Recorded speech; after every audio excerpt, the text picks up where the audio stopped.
So you might notice by looking up at the front here, there are three possibilities when considering the intersection of a line and a plane and how a system of a single line and a single plane may develop.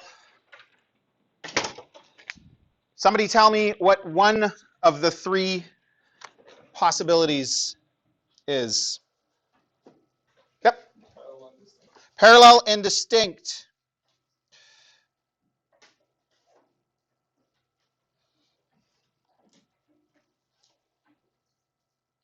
So there's my line, there's my plane. The line and plane are parallel and distinct.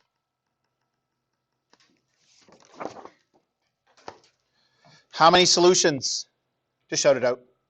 None, no solutions.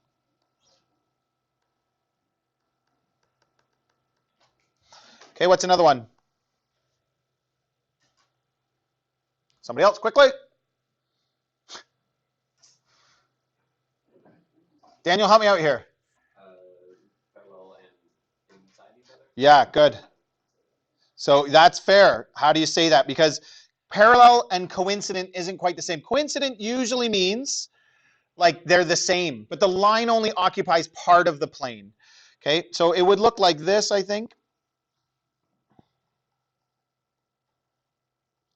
We say the line is in the plane, or we could say the plane contains the line. How many solutions?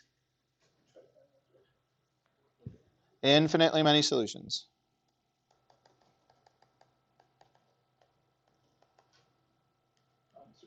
Yes. Also, for the solution of parallel and inside each other, Let's get to that. I'm going to show you. Don't worry. It's actually quite easy to do. You'd be amazed. Okay, what's my final one? Dylan? Cross at a point.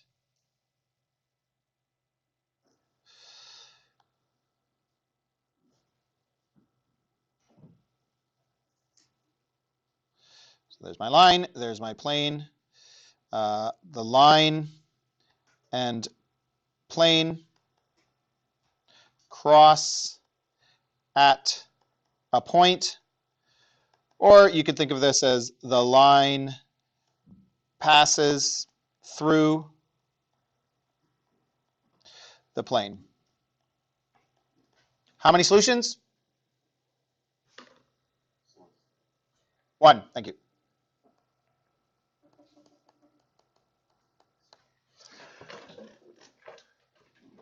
Got that okay? So I'm going to look at an example here. If we look at this example, what do you notice about it if it was written properly, because this is missing the z equals? What do you notice about the parametric form of a line and the scalar form of a plane?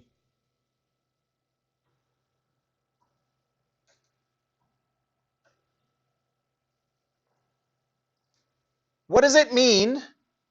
Daniel, you have an idea? You can't just sub all three equations into the scalar form. Well, what does it mean when it says x equals?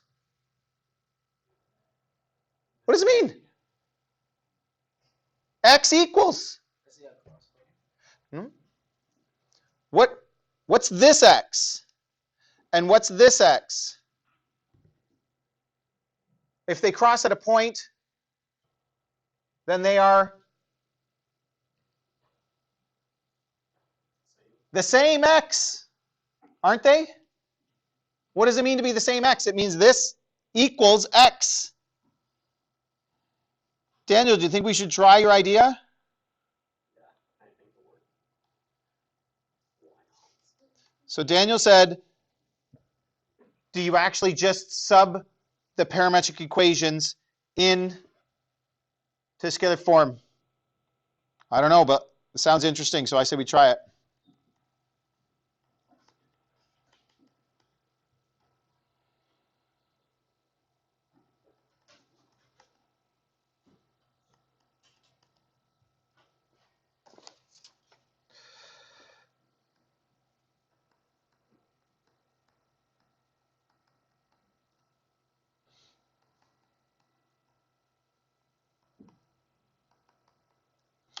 So this equals 28 plus 14 is 42, minus 42 is 0t.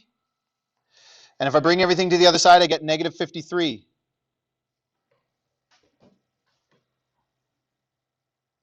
Would anybody like to guess what this means?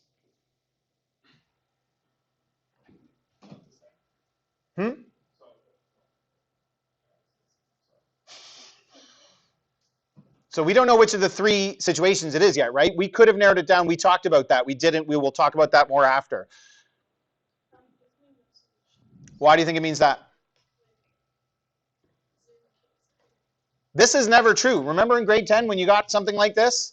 When I think we already talked about it in this class too. This is never true. Therefore, what's the situation where there are no solutions? What was it called? Parallel and distinct. Line and plane are parallel and distinct. No solution. My gosh, that was easy. I'm going to go back up at the top and write this down. Yes, Emery? Is there another way that there could be no solution?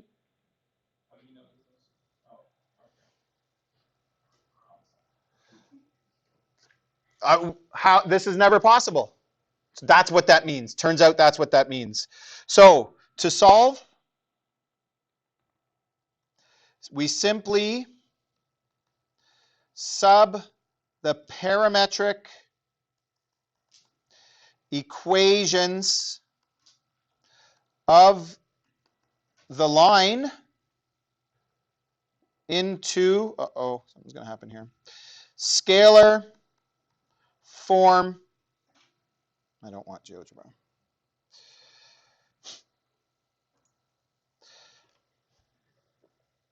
We'll just wait.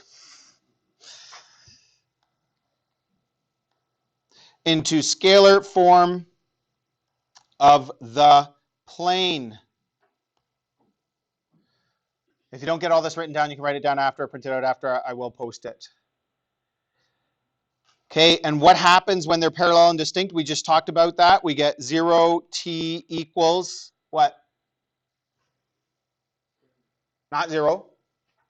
We just got to equal to negative 53. So k. We'll call that k. What do you think it would be if it was infinite solutions? Possibly. Nope.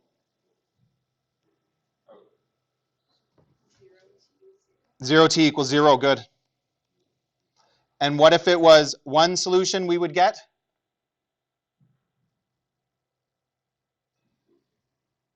Nice, that's okay, that's okay. T equals k. Folks, this is very important. You need to understand what each of those three means because it tells us exactly which of the three possibilities we're looking at. By the way, some of you had two separate ones. If it passes through the plane perpendicular or passes through at an angle, turns out we don't really care about that. We could find the angle if we wanted to. We could determine if it's perpendicular. Maybe the application you're looking at in your real life, that matters.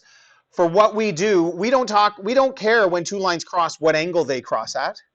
We've never talked about that before. So sure, that's something we could calculate, but that is not something that is one of the situations. They either cross or they don't. That's what we care about. If they're parallel, then we care, are they parallel and inside each other?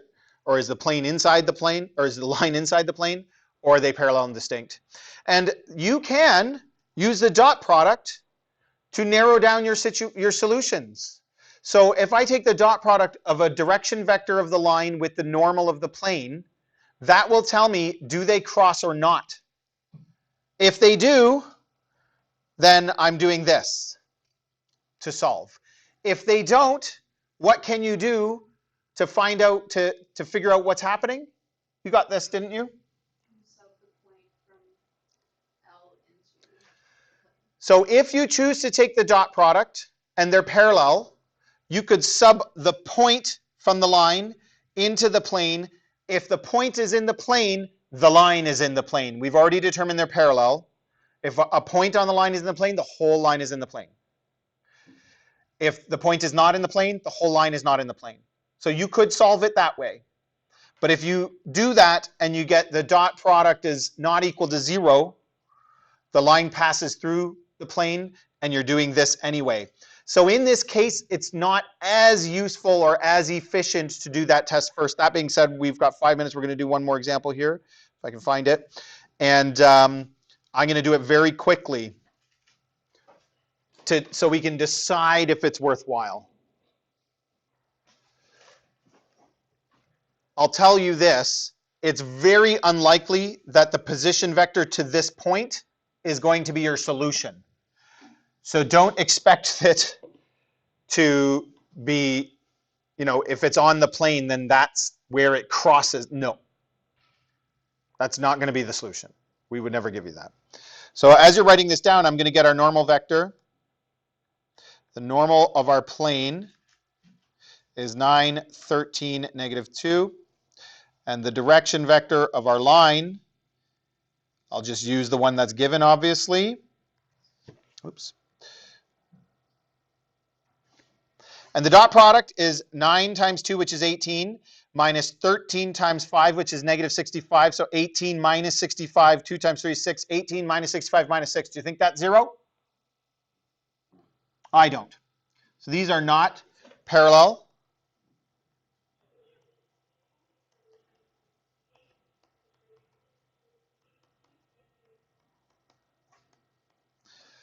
So we got to do the whole shebang anyway.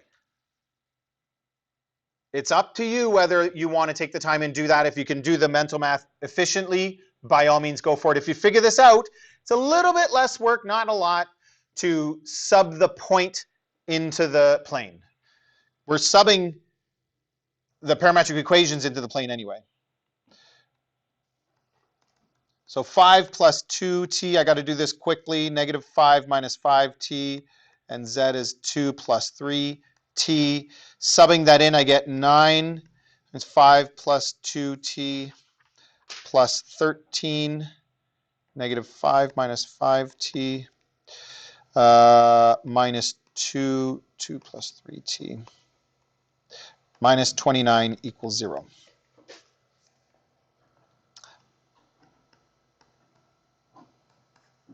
Minus 65 minus 65t minus 4 minus 6t equals 29.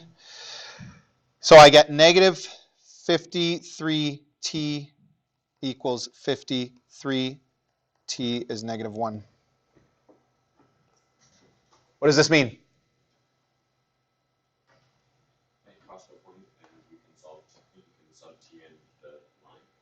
This t is the parametric value where the solution occurs. The value of our parameter t where our solution occurs. So therefore, L and pi cross at a point. There is one solution, and it is x equals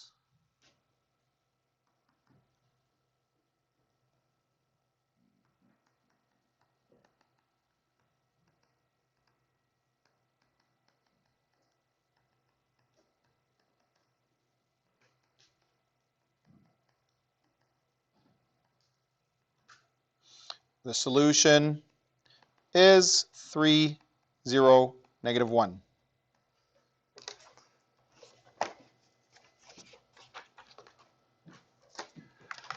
Any questions? There is some practice for you to try. I would encourage you to try it. You can tell this is quite easy. This is definitely by far the easiest of all the different systems we're going to look at. All you do is, if the line's not in parametric form, put it in parametric form, sub it in, and interpret what you get. It's quite straightforward.